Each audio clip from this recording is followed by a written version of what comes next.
the Books to Last podcast, the podcast that challenges book lovers from all over the world to pick the 5 books they would take with them when cast away to a mystery remote location. Except for this episode, which is a special New Year episode that is admittedly coming a tiny bit late because I've been having some issues with my voice, as you can probably hear, but I have a feeling this is about as good as it's going to get, and I have some great books that I really wanted to talk to you all about, so I wanted to quickly hop on and record this special episode just talking about my books to last for 2022. I don't usually do lists on the podcast, or at least not my own personal ones, but I thought it would be nice to sort of reflect on my reading over the year, and this has been the first year that I've actually read quite a bit in a while because various things have meant that I've actually not been reading very much in sort of 2020 and 2021, so 2022 was the year I got back onto reading, and I had some really good reads. I mean, some of them were less good, but definitely some new favourites, and I wanted to share them with you now. So the first one I wanted to talk about is The Princess Bride by William Goldman. Now, this book has been picked on the podcast before, and I actually read it before I was recommended it by a guest. I absolutely loved it. It is a book that it was the oldest book on my TBR according to Goodreads, so I was glad I finally got around to being able to read it, and it was everything I was promised it would be. It was adventurous, swashbuckling, fantasy, fairy tale, storytelling. It pulled no punches, it took no breaths, it had no pauses.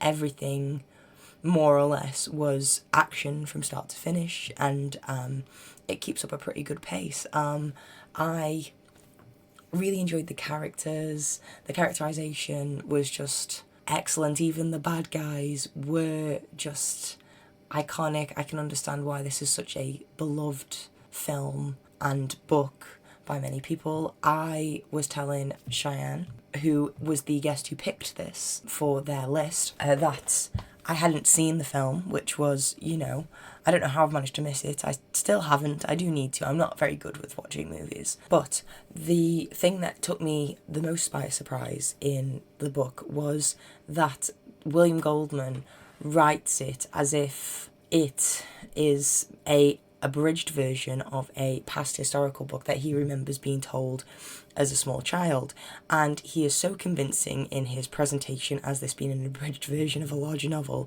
that I was convinced that it was in fact based on an older real novel, and tried to find it, and then it was only when I did a little bit more research that I found out that it wasn't. And yeah, it was very impressive. I suppose I might have known that if I'd watched the film, but I hadn't, so live and learn. But yes, very excellently written, quite short as well, if you prefer that. And The Princess Bride by William Goldman is a great read and one of my favourites for last year. My second book that I selected is The Fellowship of the Ring by J.R.R. Tolkien. Now, I have read The Hobbit, but I had yet to start the Lord of the Rings trilogy. Well, it is one book, but it's published, whichever. I hadn't started The Lord of the Rings, and it's something that I've been meaning to read forever. It is the basis of so many fantasy novels and worlds that I love. I thought it was about time to try, as a way to get me into it, because even though I was excited to read it, I was a bit intimidated because I'd heard that Lord of the Rings was a bit of a challenging read. I enlisted my best friend for a bit of accountability, as I knew she also really wanted to read the book, being one of the biggest Lord of the Rings fans I know, and loving the films. So she and I embarked on The Fellowship of the Ring as a buddy read, and we both had slip-ups where we read ahead and jumped ahead of the other one because it was so good. I mean, there's not really much I can add to the conversation about The Fellowship of the Ring. It's a classic for a reason. It's great, and to be honest, I didn't find the walking bits as boring as I thought I was going to, because that's the thing that everyone told me. But if my vague memory of the Lord of the Rings films serves, bear in mind I was probably falling asleep for most of them because aforementioned best friend picked the sleepiest times for me to read them, watch them. I do think that a lot of the walking probably happens in the next 2 installments. So we'll see if I still have that same opinion.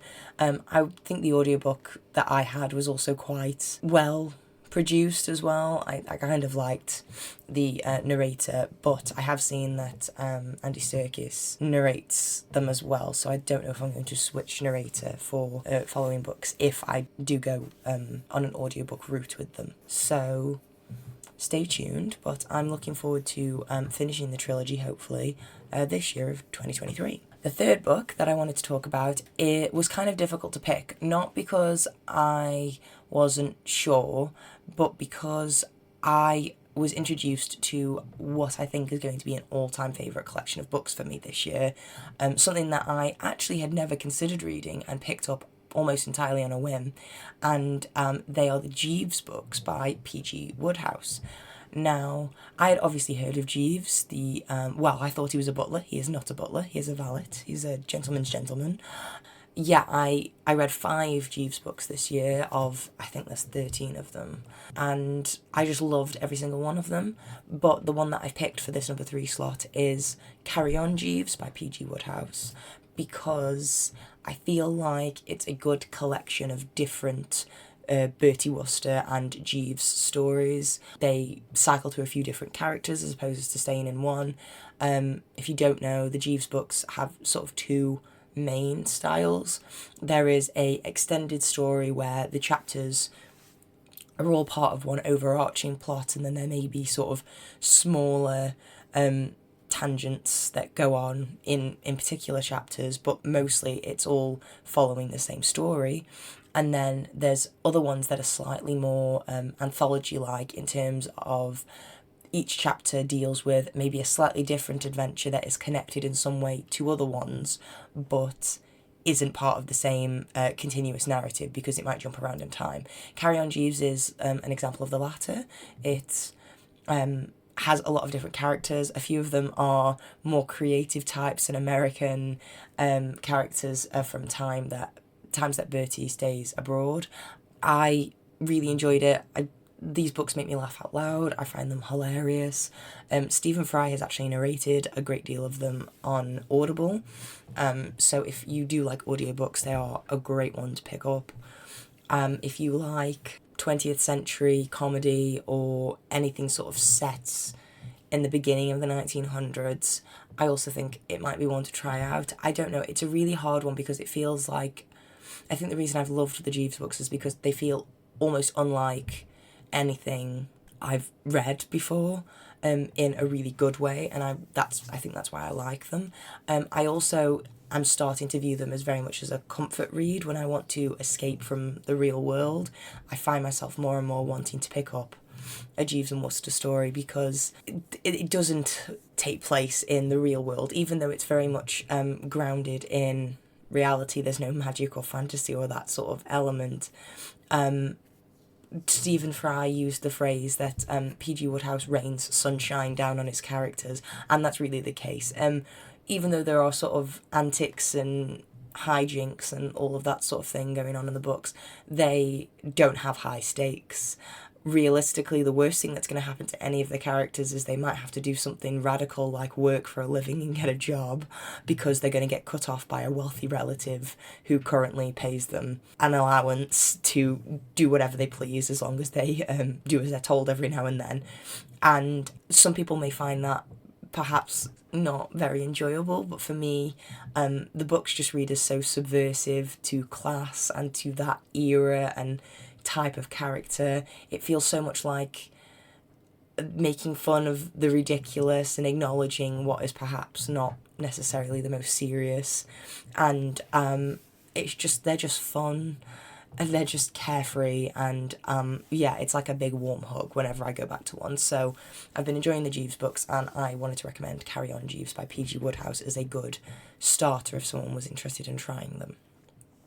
My fourth book is Love on the Brain by Ali Hazelwood. Now, you may be familiar with this if you are on Instagram in any capacity whatsoever.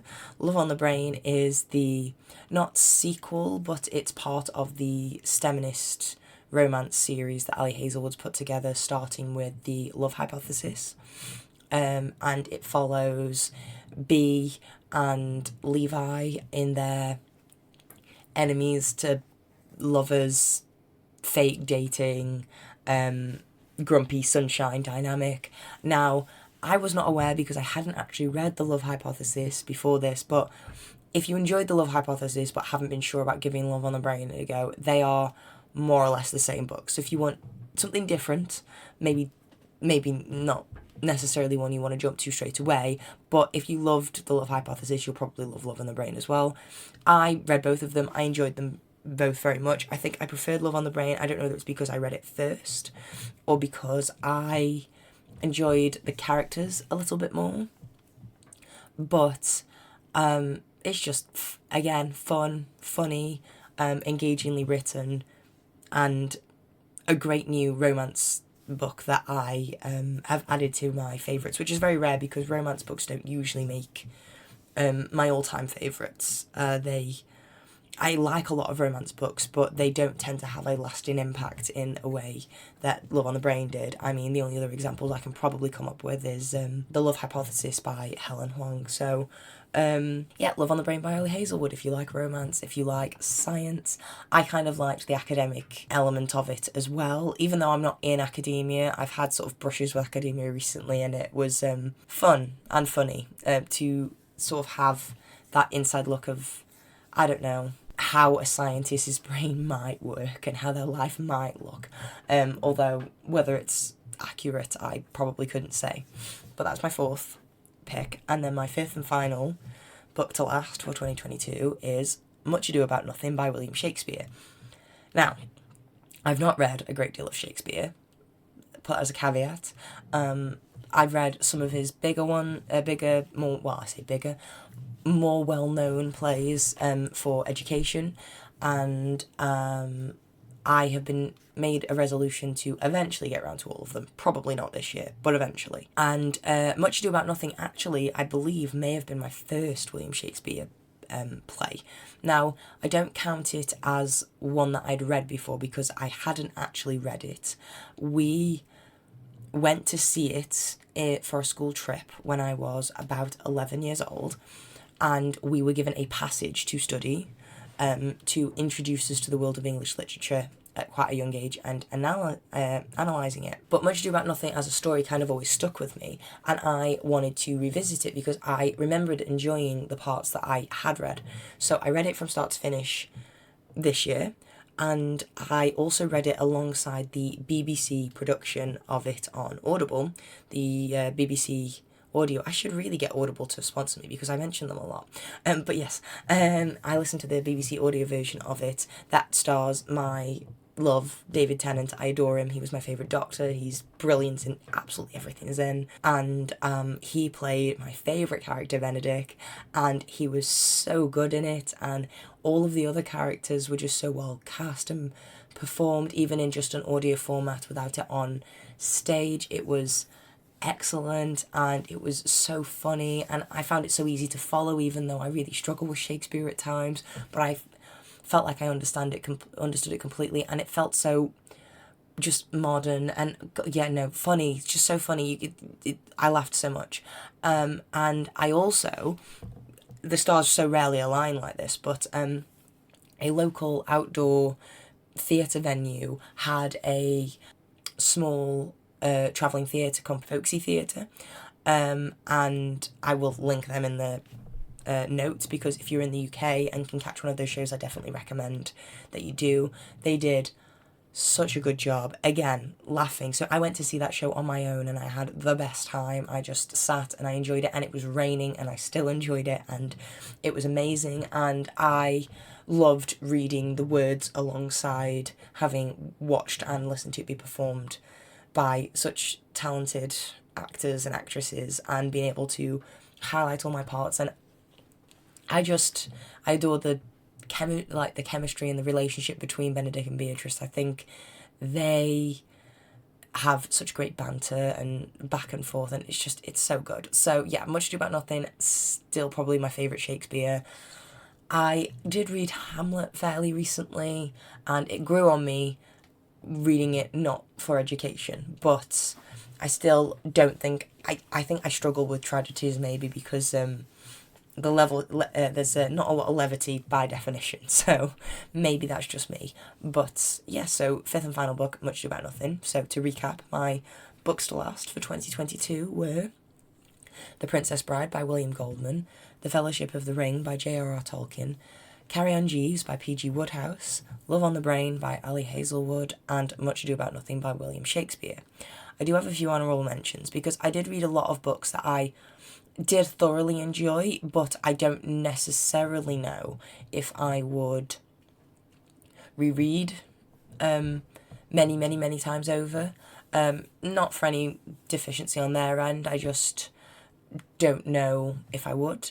But my honourable mentions are Small Gods, a Discworld graphic novel, which is a graphic novel adapted from Terry Pratchett's Small Gods, it was very funny, very well, really interestingly illustrated. I read comic books, and the way it was illustrated and designed was different to other graphic novels I've read, and I thought it was very clever, and it was also funny enough that I now really want to read some Terry Pratchett this year because I feel like it's time. It's been many years that I've said that I want to read Terry Pratchett, but it feels like I'm in my fantasy phase again because I've not been reading much fantasy really over the past few years. I've been sort of playing around with other genres, but I think I might be back in my sort of high fantasy phase. So yes, hopefully I'll get around to some Terry Pratchett this year, but Small Gods, a Discworld graphic novel, was very good. I'm really awful. I haven't written down the person who adapted it, unfortunately.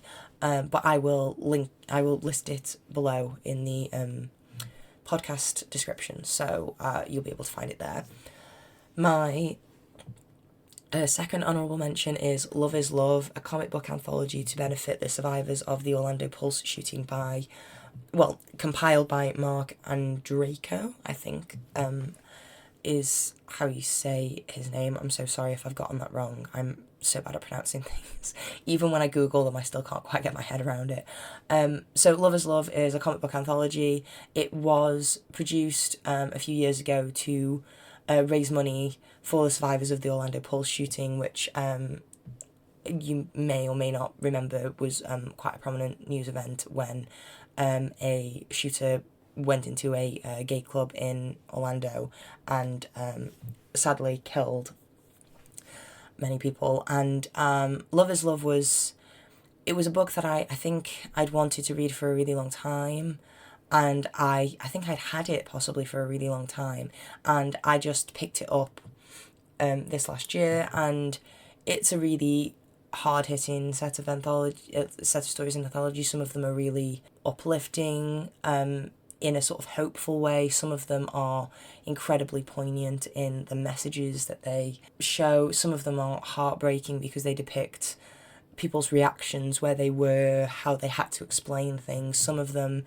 include stories of the people who were killed that night, and yeah, it took me a while. For a short book, it took me a while to read because I did have to take pauses and breaks, because some of it was, you had to really sit with the stories and that had been written down, and sit with the words to kind of process them. But I'm so glad I did. I believe this was came to my attention through the Geek History Lesson podcast, because they always do a lot of recommended reading in sort of graphic novels and that sort of thing. Or if it didn't come through the podcast, it definitely came through the hosts, actually Victoria Robertson and Jason Inman. So thank you very much for the recommendation. It was definitely worth it. I'll be keeping that anthology, I think, for a very, very long time. Another honourable mention is Crooked Kingdom by Leigh Bardugo. I finally got to finish the Six of Crows duology. It was a great end to the duology, and one I would recommend, definitely. I do think the first one was maybe my favourite, but I always liked the first one, so that's on me. I continued my buddy read of the Skyward series with Marika from the Child of the Library podcast. We read Starsight and Cytonic this year, but I wanted to shout out Starsight by Brandon Sanderson as the second instalment, because I did really, really enjoy it. I sat with the book a long time because Marika and I take quite a leisurely approach to our buddy reads, both of us being very busy with other books and podcasts and other buddy reads and all sorts of things, so we're both quite lenient with each other in terms of the pace we go at. But it's meant that we've both had quite a long, drawn-out relationship with the books, and I think it's kind of made us both enjoy them more. So, yes, Starsight by Brandon Sanderson was a great second instalment. I did prefer it to Cytonic, the third one, but that was because, I don't know, maybe I think I preferred the characters that we spent time with, possibly. I still think the first one is my favourite. Again, first one is always my favourite. And, except in the case of this last honourable mention, which is The Righteous by Renia D. The Righteous is the third book of the beautiful series by Renia D, and this was my favourite instalment. I adore Arjun and Arjun. I adore Arjun and Pippa. I loved their dynamic and I liked the story. I liked the pace. I really enjoyed The Beautiful and the Damned. They were great books and I love this series and I can't wait to see where Rennie takes it with The Ruined, the next instalment. But The Righteous has definitely been my favourite and it was great. The Fae book, a great continuation.